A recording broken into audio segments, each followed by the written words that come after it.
Good morning, everyone, and we are joined today by Mpac, who are here to talk through their interim results numbers. Shortly, we will be hearing from Tony Steele's CEO and Will Wilkins, CFO. But before then, we have a short video that we would like to play for you from Mpac.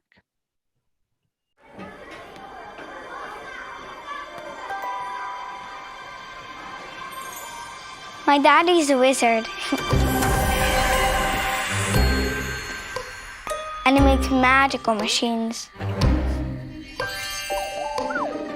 He said that very soon, the robots will come and we can even be friends.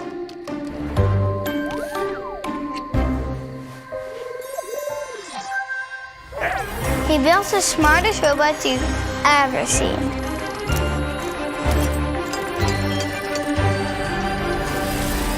They work together day and night.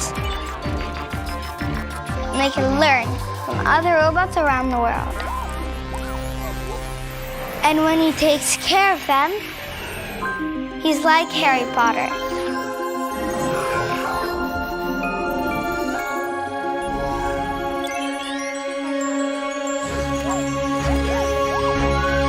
They can even predict the future. And they're getting better at it every day.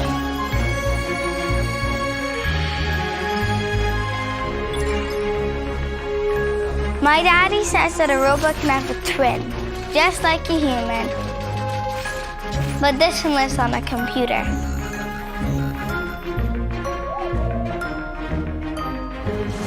He's always talking about the fourth revolution. But I'm just happy that my yogurt is super duper fresh.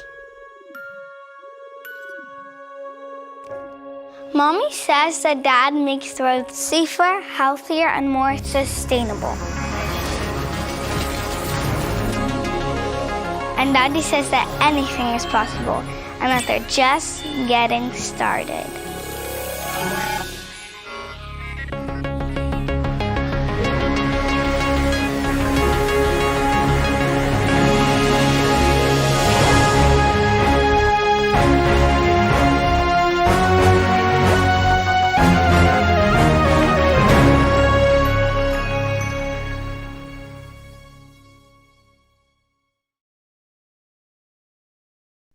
Okay, thanks, Hannah. So welcome everybody, and thanks for joining today's webinar to the retail investment community. It's our first, and hopefully, and certainly it won't be the last, and hopefully you enjoyed that introduction video to show how we're building the brand Mpac for our automation ecosystems we offer to our customers. So, as we all know, the last 6 months have been unprecedented times. We at Mpac have demonstrated our resilience and acted with agility to adapt to the circumstances as we've continued to provide our customers with essential equipment and services so that they can maintain the supply of essential healthcare and food and beverage products during this pandemic. We've taken the approach to be on the front foot, and we've used the opportunity to accelerate our deployment of digital technologies. We've continued to build our brand with enhanced marketing activities, and we've focused on new product development and the deployment of more resources to our ERP upgrade system that we're doing later this year and early next year. So we've definitely tried to use the time in the most productive way, whilst continuing to maintain a high level of customer service for our customers. We've also acted quickly on costs and cash control, and you can see the results of that in today's presentation, which provides further reassurance that we have the ability to weather this pandemic for however long it may continue. So all in all, we're proud of the progress we've made in the last 6 months, and are confident that we've put Mpac in pole position for a rapid return to our growth strategy as the unlocking process continues. So to this first slide here, the highlights that I'll pick out from there is the order intake. That's been really resilient over the last 6 months, and why? That's because we are fortunate to be in the position where we're supplying equipment and services to customers who are serving essential healthcare and food and beverage products, and they have got residual strong market demands. We all recall the Not so long ago, supermarket shelves being empty, so a lot of our customers had to ramp up production and have maintained those levels since. We have a strong order book, 45 million at the end of the period, with no cancellations. So that again demonstrates the robustness of the business through this uncertainty. We have had an impact to our revenue. You can see there it's around 20% down. The reason for that, well, it was a managed process when the lockdown first occurred. A lot of our first priority is to our employees, colleagues and their families. So we made certain that they felt secure with COVID restrictions being implemented across the sites, with working from home, talking to our customers who are also in the same situation, and rescheduling some of the activities over that critical first 2 months. So April and May were the main areas impacted from that. But we have to say the prior investment that we made in Mpac has served us well during this period. We have an excellent IT infrastructure globally, and we invested way ahead of the curve more than 2 years ago in a comprehensive video conferencing system, which has enabled us to pivot very quickly to remote support of our customers from a project point of view and from a service point of view. So all in all, we feel a really resilient performance in the 6 months, of which 4 months was COVID. Next slide, please. A reminder of what we do. We provide full solutions to our customers with primary packaging, so make, secondary and end of line packaging, the pack section on the graphic there, and then the service and monitoring is really the full cycle. So Mpac Automation Ecosystems is the branding that we launched just on that video earlier, and we'll be launching later this year. During this period, we've accelerated our R&D. So in the make part of it, we are now in the fortunate position to have a full line solution available from our Tadcaster-based facility. This is based on a platform solution, and we're able to offer that very quickly now to our customers using virtual digital technology, so 3D simulation, digital twinning with the customer, but also using virtual reality to really get the customer able to configure the product remotely, which has been tremendous to see how quickly that's evolved. On the pack side of it, we've continued to develop our end-of-line case packing solutions, which is on the bottom of that graphic as tertiary packaging there. And we launched in the last couple of months our first suite of Industry 4.0 solutions to the market to support our monitoring and service propositions, and they're starting to gather momentum in the market. So all in all, we feel as though we've brought forward our Mpac, make, pack, service and monitor full line solutions over the last 6 months. Next slide, please. In terms of the key markets, there's not really the change there. It's healthcare, food and beverage, and pharmaceutical. As I said earlier, we have resilient end user demand. The way we're looking at the markets going forward, that we expect that there will be potentially reduced disposable income globally, as the pandemic sort of runs its course.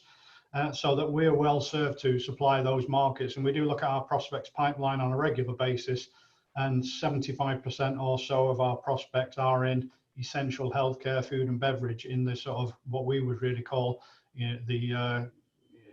where people will have lower disposable income. Their revenue or their spend patterns will be dedicated to these essentials like cereals, foodstuffs, noodles and products like this.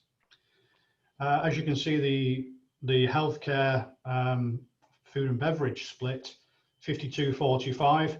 We have seen a reduction in this half year compared with the half year previously on the healthcare side. Why is that? It's because we delivered some healthcare projects that we had running through. We had the orders in 2018, delivered in the first half of 19, so that was a spike.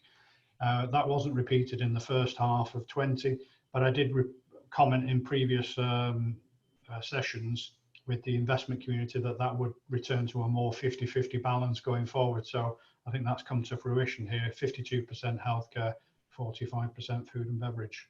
Next slide, please.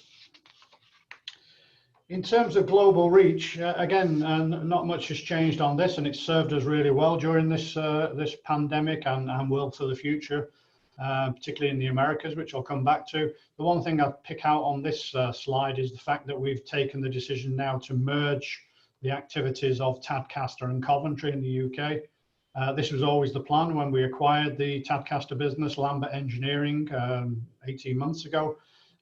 That business has scale, structure and momentum. The Coventry business was, we considered subscale. So we absolutely wanted to integrate those businesses. They're in a similar sector of the market.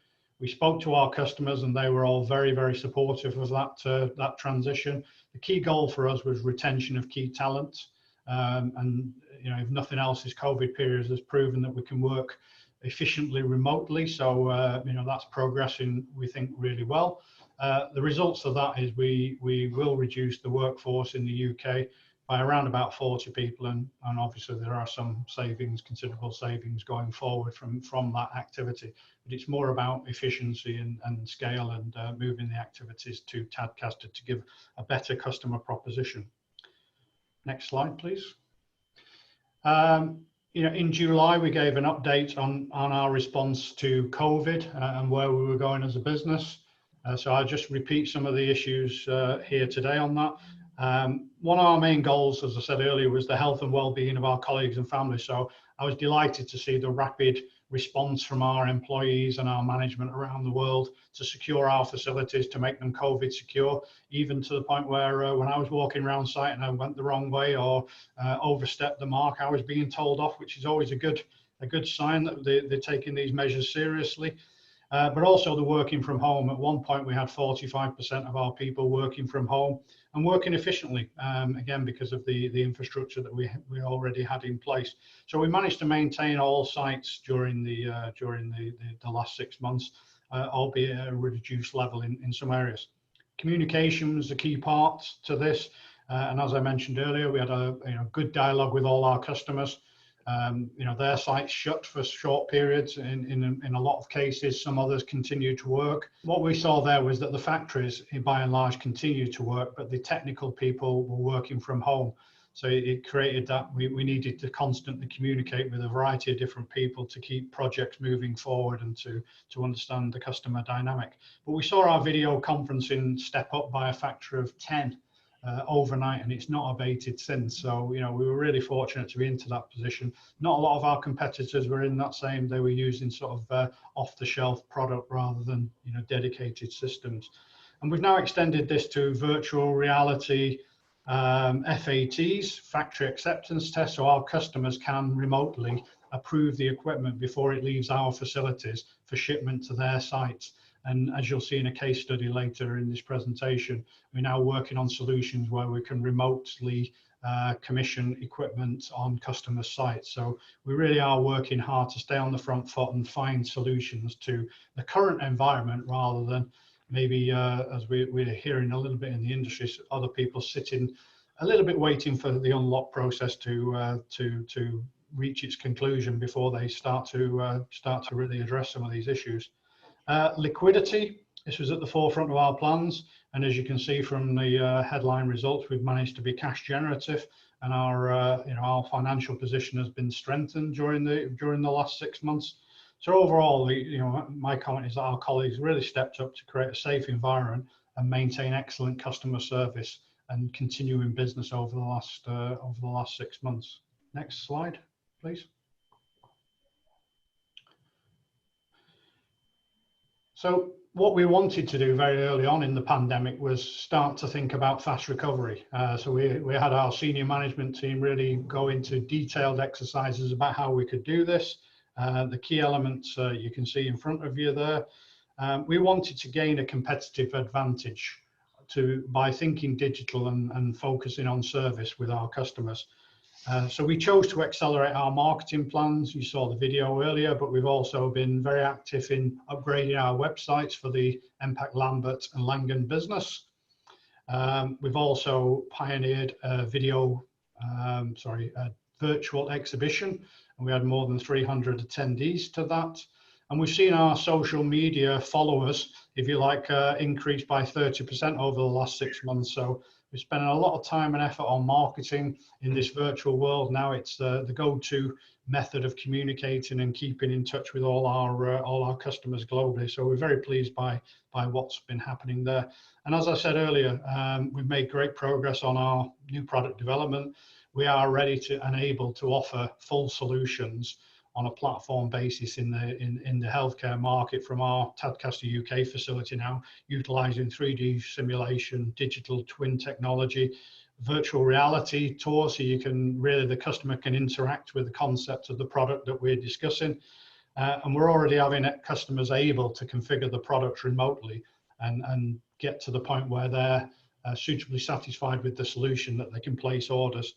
So overall, this fast recovery plan, we think, will enable us and is enabling us to have a competitive advantage in the marketplace at the moment. Next slide, please. On sustainability, the watchword 6 months ago was, we have to reduce plastics. Plastics is, is vilified, if you like, as to, a bad packaging material. Not all bad. I think the issue with plastics is the recycling, but nevertheless, that sort of that trend has abated over the last 6 months, and it's been more about driving productivity of the equipment, which is sustainability with a different lens or a different focus. And we've been able to help our customers there, and you'll see it in the service revenue that Will detail, that our spare parts sales have been on a strong trajectory where we're helping our customers to increase production, productivity on their existing equipment to ramp up to the needs and demands of the market, in the first phase, whilst they develop their next level of solutions and order new equipment for the next phase. So I'll pass you across to Will now. He'll talk you through the financial details, and then we'll come back and conclude more on the strategic developments. Thanks, Will. Okay, thank you, Tony. So the first slide is an overview of the financial highlights for the first half of the year. And I think as a backdrop for us, we believe that these results demonstrate the extent of the group's resilience to the effect of COVID-19. And that resilience is not just at the management level, it's throughout the organisation. Our employee base has demonstrated flexibility, being proactive and innovative in the way they have adapted to the crisis. So overall, we're very pleased with the structure of the results for the first half. And to some specifics for the first half, so order intake of 30.5 million, broadly in line with the prior year, which in the context of all the challenges we've faced engaging with customers over the last 6 months, we're very pleased with that level of order intake. And it's helped to support the creation of a closing order book at the end of June of 45 million, up close to 15% on the prior half year. So all in all, very positive position. It gives us very good coverage over the market expectations for the full year 2020, which have been released back to the market today. So you can see with a first half revenue of 36 million and an order book of 45 million, there's very little book and bill required to achieve the market forecast for the second half of the year. I mean, that said, revenue was down approximately 20%, and Tony's captured already the main drivers behind that, but I'll reiterate it again now. So first and foremost, we wanted to make our sites COVID secure for our employees, and that meant additional social distancing, cleaning regimes, and we took the opportunity to furlough some employees and mandate some consumption of holiday, mainly to give us the space to get our sites set up to be able to start production again effectively in a COVID environment. The second factor which has influenced that is our ability to get in front of customers and speak with them. We've got opportunity for virtual meetings, but as our customers were closing their sites and going through a similar process, there was a lull in a period where we had the opportunity to engage properly with them. And finally, just the practicalities of getting equipment shipped to customers' facilities whilst they were going through that cycle. That also has been a headwind which has impacted revenue in the first half. I mean, that said, you see from the chart on the top right-hand side that service revenue of 9.7 million is significantly ahead of the prior year. And as has been mentioned, that's been driven mainly by spare parts growth. And spare parts growth over the prior year is about 50% above. So it's been a really phenomenal performance from the service team in the first half. And that increase in spare parts revenue and service revenue per se carries a significant margin as well, which has helped to drive the gross profit increase up to 30.7 for the first half.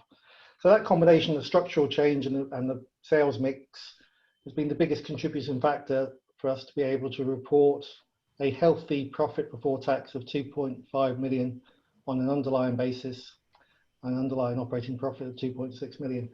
So down on the prior year. The prior year, for those who've followed Mpac, you'll know that was a period where we had a significant proportion of revenue coming from a sizable repeat line order. So we were running with producing several lines of repeat product consecutively across the group. This year we've got a much healthier and diverse order book that we're executing, but that with the headwinds of generating revenues, the main factor to the operating profit that we reported. Closing cash was 22.5 million.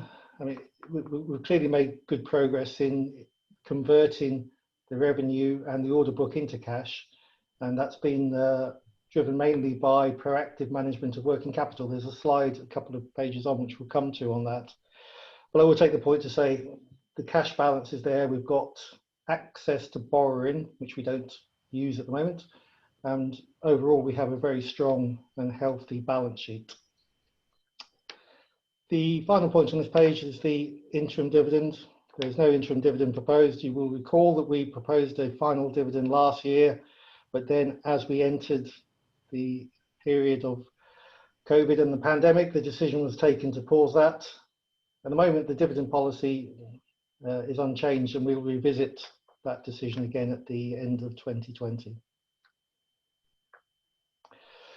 So on this slide, we go into a little bit more detail on the income statement and have a look down at some of the main contributors there. Again, the increase in service revenue is the big factor which stands out, and the service revenue carrying higher margins. But what we've also spent a lot of time looking at during the period after the pandemic first kicked off was to preserve our cash, but also look at our discretionary spend and put cost control measures in place. Now, it may not jump out from this page the extent that we've been successful in delivering those cost control measures, but we have to bear in mind that last year didn't have the full period of the cost base of Lambert, the business we acquired. So we have been successful, even if it doesn't jump out on this page, in being able to quickly get our hands around opportunity to defer or cancel expenditure which is not necessary to continue driving the business. We protected marketing activities, innovation, new product development, but discretionary spend has been deferred from the first half. A couple of the points to draw out here, because they're larger numbers. The non-underlying items is 1.3 million reported in the first half. So that's two cost buckets. The first one is the cost of administering the UK defined benefit pension scheme. And the second item, and they're broadly about the same values, is the amortization of the intangibles associated with the Lambert acquisition. And then something we come back to every time is the underlying tax rate for the group. So it's 11% at the half year. We have, and we continue to have, quite a healthy tax shield because of either R&D credits, other tax credits, or access to previous tax losses at the jurisdictions in which we are generating profit. So that type of underlying rate of tax we expect to be representative of where we'll be ongoing over the medium term. So on this slide, we wanted to just give a little bit more granularity on where what's been the driver behind the increase in cash, and clearly the first item is the profits, EBITDA, that we've generated in the first half. That's 3.3 million. But then there is a big positive from working capital. And if we drill into that, where has that come from? Well, there's an element of it is timing. In November and December last year, they were very strong months for us for order intake, which carry deposit payments coming in typically 30 or 60 days thereafter. So in the early months of 2020, there was the timing impact of deposit payments coming from orders taken in the prior year. That's timing, but on the other side of it, we have focused a lot of management time in managing our working capital and specifically our customer payment profile. And that's been a large contributing factor to clearing out all overdue debts to a greater extent, and being proactive, working with customers to ensure payments come in as they are due. And that's been one of the big success stories in the first half of the year. That said, there is likely, because of the nature of the business, there's likely to be an unwind to an extent in the second half, but I still feel positive about where cash position will end the year. Move on to the next slide. So on the pension schemes, we typically in the past have shown graphically where we sit with the UK accounting valuation. This time I thought it'd be helpful to also give an overview of the UK defined benefit scheme on a technical provision basis. So a bit of an anomaly for us. We've got a surplus on the in the UK scheme on an accounting basis of 25 million, and we've got a deficit on a technical provisions basis, and therefore we've got the commitment to make recovery payments, which continue at the moment until the end of 2024. If we focus a bit on the technical provisions, the profile is there on the right hand side. So this is subject to a triannual valuation where the deficit is revalued and the assets are valued and future liabilities are valued. The period since the last valuation of June 18, this is based on estimates from our advisors, but with a reasonable degree of accuracy. And you can see the scheme was tracking broadly along a trajectory to reduce the deficit over that recovery period. As it happens, just before the end of last year, that got to a sub 20 million deficit, and it was very positive.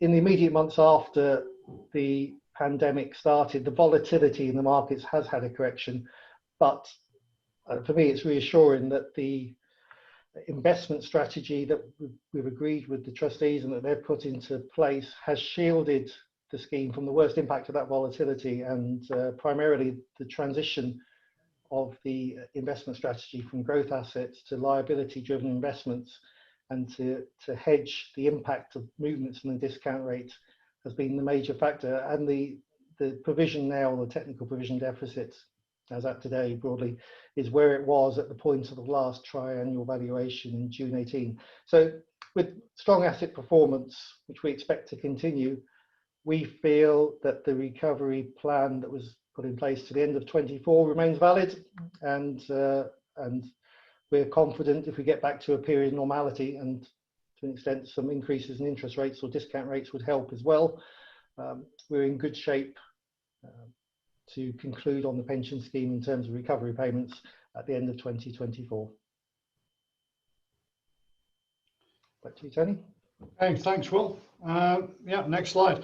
So I think there's nothing like a case study to illustrate an example of what we're actually doing at the moment to overcome the challenges that we have with continuing business in the COVID environment. So the challenge there, as you can see, with the travel restrictions between the UK and the Netherlands, we were on lockdown when this started. There was a temporary unlocking between the UK and Netherlands to the UK, but that's since been withdrawn. So there's still the 14-day isolation period in there. But nevertheless, our teams got together, and using our resources in the Netherlands, which are not necessarily trained on the equipment that's coming from the UK, but they're well qualified mechatronics engineers, working as a team, our employees in the Netherlands can go to site for Philips under the instructions and guidance of our engineers in the UK, using the headwear that you can see in that picture towards the bottom of the screen,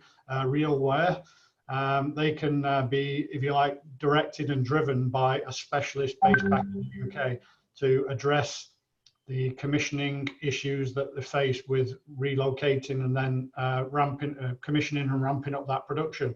And this has been going on now for several weeks to get these machines up to full production. And you can see there the result is a quote from a senior engineer in Philips. It doesn't sound that gushing, but believe me, when customers are asked to actually give a quote, they're usually quite cagey, and so you know we have to take it in the context. But our customer is absolutely delighted that we were able to work in the current circumstances and get the customers new equipment up and running, relocated, and delivering product. So I think that's a good illustration. Next slide, please. So the addressable markets, you know, we've shown this slide before. You know, we're very well positioned in markets with long-term growth fundamentals and resilient customer demand and user demand in the face of a pandemic. I spoke about that earlier. I think you know, our thought going forward is that with lower disposable incomes, essential healthcare, people are more and more concerned about their health, hygiene, and with essential foods and beverages with less income, they will be directed towards more staples like noodles and you know, type of basic food products. So we are very much associated with those. And when we look through our prospects pipeline, which we do on a very regular basis, this stretches out, you know, 12 months into the future, 15 months into the future in prospects, not orders. We can see by analysing that a good 75% and above are associated with essential healthcare, food and beverage, end user goods. So I think, you know, reinforces that we are fortunate to be in the right markets. From a regional point of view, the Americas is very, very resilient during this pandemic. Our American business is actually above the internal target for the year despite COVID. We can't say the same for EMEA and Asia. I think Asia obviously entered the pandemic earlier. They're still not moving really country to country. They can move within their countries, and that's hampering trade and commerce, we feel. In EMEA, very conservative approach is taken by, you know, all the regional governments, and that has compounded a sort of slower economy anyway in the EMEA region. So the Americas is really strong for us, and that's reflected in our orders and in our pipeline. Next slide, please. In terms of the strategic priorities, those of you who are following the company, you've probably seen this slide again in the packs before, but what I want to pick out there is a couple of different examples. And I'll go back to the building of the One Mpac brand. You know, we're putting an awful lot of time and energy and effort into the marketing side of the business at the moment, with new websites, with you know, new branding propositions, and moving the business towards a One Mpac brand proposition. Automation ecosystems will be launched in the next couple of months, and that's having a really positive impact. I think I mentioned earlier, virtual exhibition, very good attendees, the uptick in followers, and just the way we're able to now communicate much more directly with our customers. You know, with the tools that are available now, we can follow our customers as they move from businesses to businesses, which tends to happen in our industry. So we've really got a platform that we can build for the future. So very pleased with that.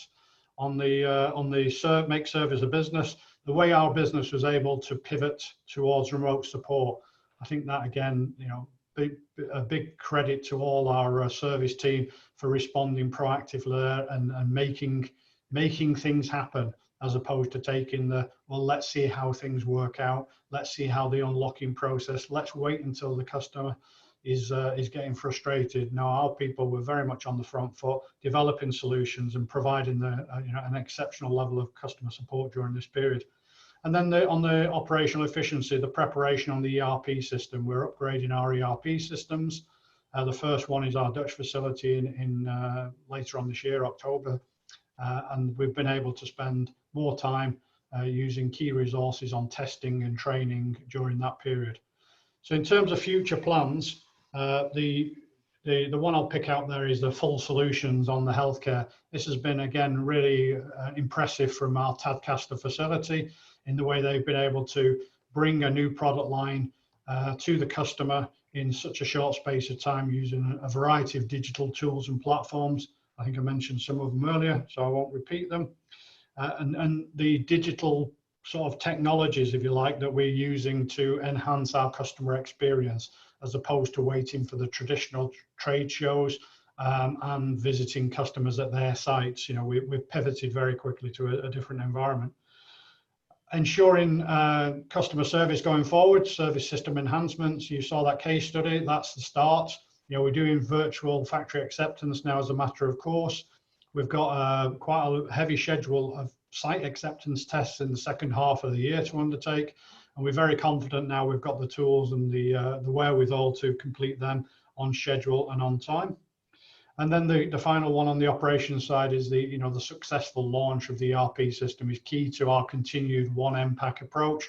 Why is that? It's so we can run our business using common processes and procedures all across the globe, so the customer gets a one Mpac experience, whichever part of the business he comes to. Next slide, please. So in terms of the outlook, Mpac has demonstrated really resilient performance, we feel, until now during the pandemic, and it's given that we have an improved order book and a good pipeline of prospects supplying essential healthcare and food. I'm really confident that we can deliver on the expectations for this year, and we fully expect to give a longer term forecast towards the end of the year, going into 2021 and maybe beyond, based on the where we're seeing the COVID trajectory going from today. The markets that we face are inherently robust, and we expect the pandemic to accelerate the adoption of automation and digital technology. We've seen a real acceleration over the last 6 months, and we believe we were fortunately in a good position to take use of that because of our prior investments, and that's put us in a really good position to take advantage of the markets going forward as the unlocking process continues. So I think being proactive, being on the front foot, having the strong balance sheet, being well resourced, really continues to make us an attractive investment proposition going forward. So that's really what we wanted to present to you today. I think we've left plenty of time for Q&A. So back to Hannah. Brilliant, thank you, Tony. Right, well, let's crack on, get to the nub of the matter. But what do you think you will need to see change before you will resume dividend payments? Oh, straight into the details there. What we when the pandemic was first occurred, nobody really understood how long the depth and the time duration, if you like, of the pandemic would be. We're now starting to see some positive signs in terms of unlocking, although lockdowns again in the UK specifically, but we're seeing the same in other parts. For us, it's about seeing the rest of this year. We did say previously that free cash generation was a key goal for us. We generated free cash last year. We're generating free cash this year. It's just really about having more certainty about the recession. So it will be a hotly debated topic, with the year-end results, and we'll come back and advise the market in due course.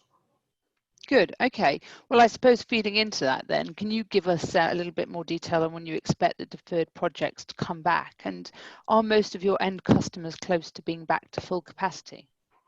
Yeah, I can give you a specific example there on our customers. We have a very strong position in the contact lens industry, in the manufacture of contact lenses, and there's been a macro driver there from going from monthly contacts to dailies. When the pandemic first struck, we're talking to one of the market leaders, who is a key customer of ours, and they told me directly that they'd stopped production for a few weeks, then they'd restarted, but they were 30% down. And that continued for several months, and they put some investments on hold. But we are now seeing, as late as last week, investment projects, and now orders are being placed again. So we were successful in winning that, and they're ramping back up production as we speak. The issue we see is that the technical staff and the commercial staff in our customers' organizations are still by and large working remotely, and it's the production facilities. So there still will be, I believe, a time lag for another couple of months, but their expectations is to be back in the office October, November, towards the end of the year. Okay, thank you. You have discussed the reasons for the fall in the US and healthcare revenues, but can you give a little bit more colour on the split of the 45 million order book in terms of sector and geography? Yeah, I'll give you an overview, and then maybe Pastor Will, you might be able to provide a little bit more granularity. You know, as I said earlier, the Americas has been really resilient, strong during this whole period. So a lot of our order intake has come from the Americas region, and you know, we say it's more or less all in what we would consider essential healthcare and food and beverage, you know, as opposed to general items or luxury items. You know, for instance, one example, you know, we won an order just recently, in the last month or so, for 5 production lines for popcorn. So clearly, when you know, when people are locked down and have to stay at home and watch Netflix, they reach for a bag of popcorn. And we have a similar one with you know, packaged ice creams. So you know, those ones that are delicious, the chocolate covered ones. You know, we've again supplied a number of lines to support the packaging of you know, ice cream products, again in the US market. So very strong in the US.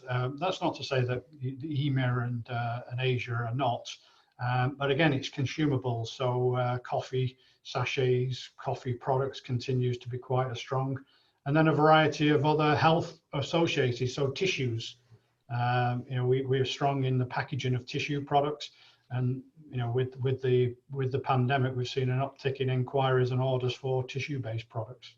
Will, is there anything else you want to add to that in terms of the split?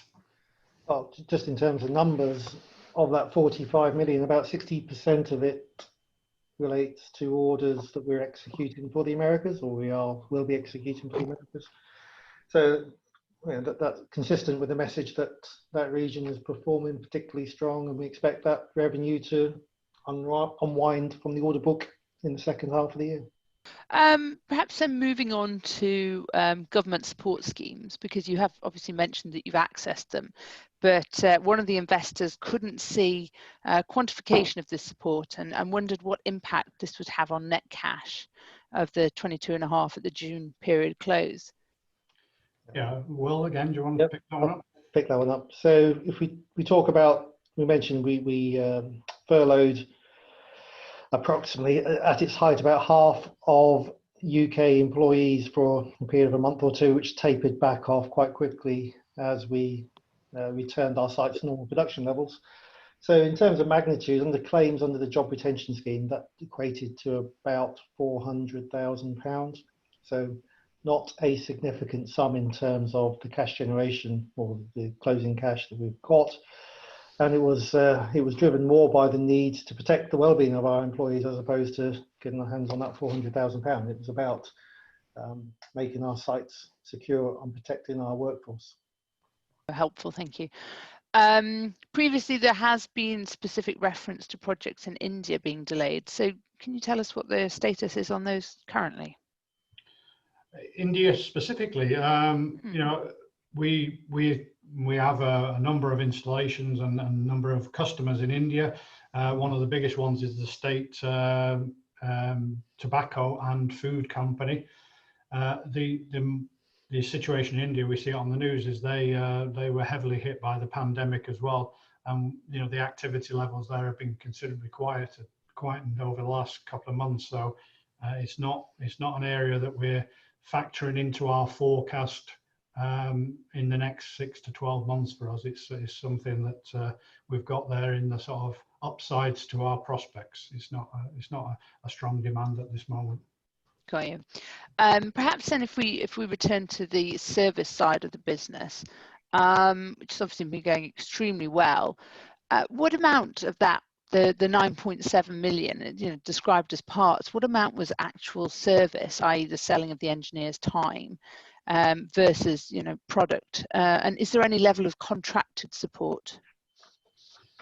You know, we don't have the specific numbers to hand of how much of it is selling of service, as in hours. But you know, essentially that's, you know, that's an internal topic. We don't major on billing our hours of engineers. We bill for technology, and we bill for service contracts, not hour by hour. It's a small element, and that has been curtailed because of COVID. But what we've seen a really strong demand for is spare parts, and what we're now seeing a strong demand for is upgrades of the equipment to get more out of existing equipment to build the bridge between the lead times for new equipment. So it's not something that we really focus on, the billable hours. In terms of contractual commitment, we do sell contractual service with new equipment. It tends to be in the form of warranty extensions. It tends to be in the form of guaranteed on-site support. What we're talking, in terms of recurring revenue, is a revenue stream that we're in the process of building. But it comes back to the customer base that we have, and we can see year after year that the same customers are generating equivalent levels of service, and we're building on that by offering new products. So I can understand the specific nature of the question, but it's not the lens that we don't have 1,000 hours a month and we have to bill those 1,000 hours. We have products and solutions that we offer to our customers, and we price them specifically to the value that the customer can get from that. Good. Okay, thank you. Obviously, one Mpac, your 4.0 product, perhaps to help give us a sense of your success in selling them in, are you able to demonstrate to your customers, the IRRs that they're going to benefit from, and perhaps you could give us a sense of that? Yeah, we launched our first products in June, so it's early days. We had an update meeting recently with the business management and the product manager in that area, and we've seen already good traction of the number of quotations we're making for those products, and already winning orders. What we're finding is it's quite a green field, if you like, in terms of the approach. We're one of the pioneers, so when we're offering these products to the customer's saying, yes, but it'd be nice if it did this, this, and this, and this as well. So that's then generating a little bit an unforeseen potential revenue channel for us, because we can do very much bespoke solutions for the customers on Industry 4.0, and at the same time have the standard offer as the sort of Trojan horse to open the doors. And to give you one example, we just recently won a project for a packaging machine, which is around 3 million, I think, the overall. And then the customer belatedly decided he wanted a track and trace feature, which is one of our Industry 4.0 features, and that's an additional £1 million on top of it for software. So the scale and size of it, it's, as I said before, it's greenfield. It's a new area. So we offer some standard off-the-shelf for Industry 4.0 solutions for OEE measurement, preventative maintenance, predictive maintenance, video instructions. But what we're finding is customers then say, yeah, that's fantastic, and can we do this, this, and this as well? So I think it's one that we need to follow carefully over the next few months to see how that evolves. Good opportunities. Hopefully one you can deal with quickly then. Any update on the planning permission for the land in Buckinghamshire? Will, can you take that one, please? No direct update, but there has been guidance and legislation issued by the government, which we believe will accelerate the consumption of land that's already been redesignated for residential development. So, yeah, the takeaway from that, and our advisors inform us that this will quickly consume land that's available to councils, which will draw pressure for councils to redesignate other land banks where there is a pending application to have it reclassified as for residential development. So we see it as a positive news, but it's not a direct 1+1. Therefore, we'll be able to get the land that we own reclassified for residential development. So no activity per se, but the background is more positive than it was 3 or 4 months ago. Okay, couple of questions next on cash. First one, the cash flow generation was helped by working capital flows in the first half. Do you expect these to reverse as revenue increases in the second half? A lot will depend on the timing of large orders when they drop, what the payment terms are that have been agreed for those orders. So, but it would be a natural conclusion, everything else being equal, as revenue accelerates in the second half, that the positive transition to working capital will unwind to an extent. But clearly we have internal tools to help give us visibility and transparency to the extent of that unwind. And based on those tools and that forecast, we still expect to be in a very healthy position based on those rolling forecast tools. Okay, and the other one is obviously you do have a 10 million loan facility sitting alongside a pile of 22 million of cash. Does this reflect the size of the acquisition ambitions you have? Well, absolutely. We want to be in a good position. If I go back to, I'm just looking at the questions as well, Hannah, and I see one there. It's a good opportunity to explain the divorce of from the old Molin's tobacco products. You beat me to it. Yeah, but the two are, we're 2.5 years down the line from that. So for me, it's old news, but that was exactly the reason why we did that.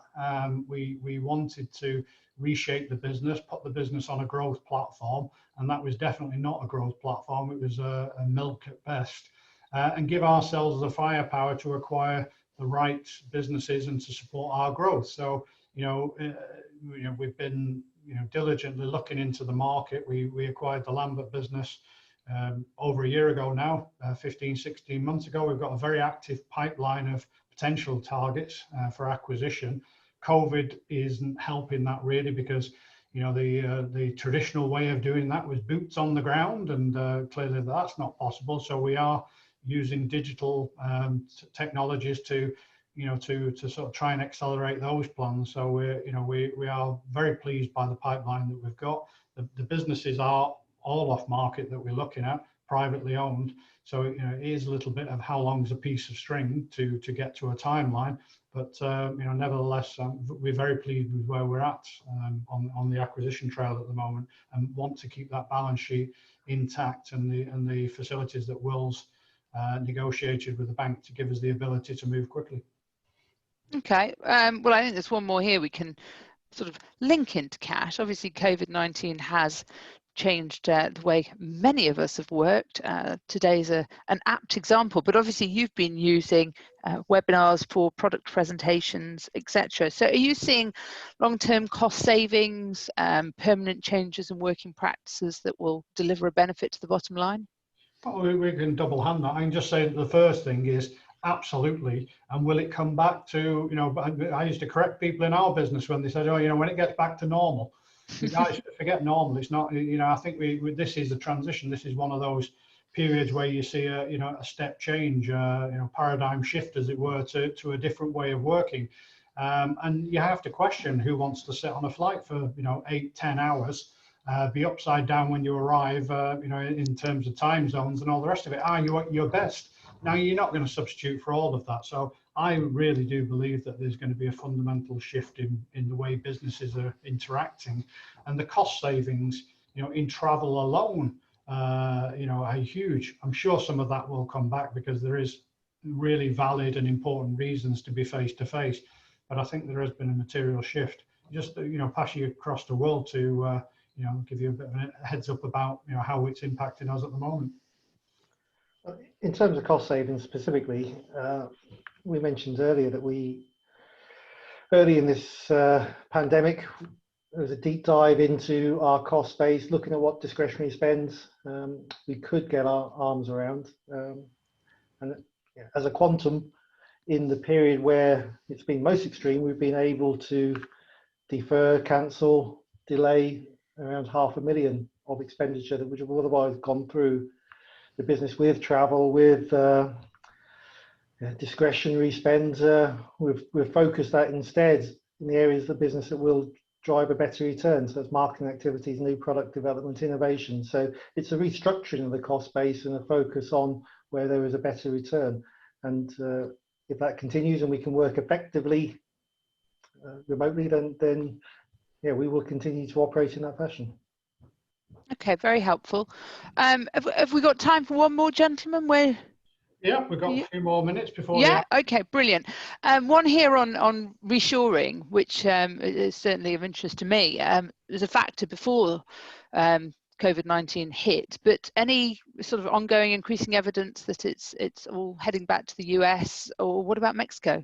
No, well, Mexico is not on our horizon in terms of we're not getting too much, customer feedback about that. But the Americas, absolutely, absolutely. It's, the people you talk to over there, it's first, second, third on their agenda is, it just, whether we appreciate the, Trump's presidency or we don't, it has been, from a business point of view, a stimulus, and this reshoring is definitely supporting that with, a real drive to bring production into the USA. We're not really seeing Mexico as such.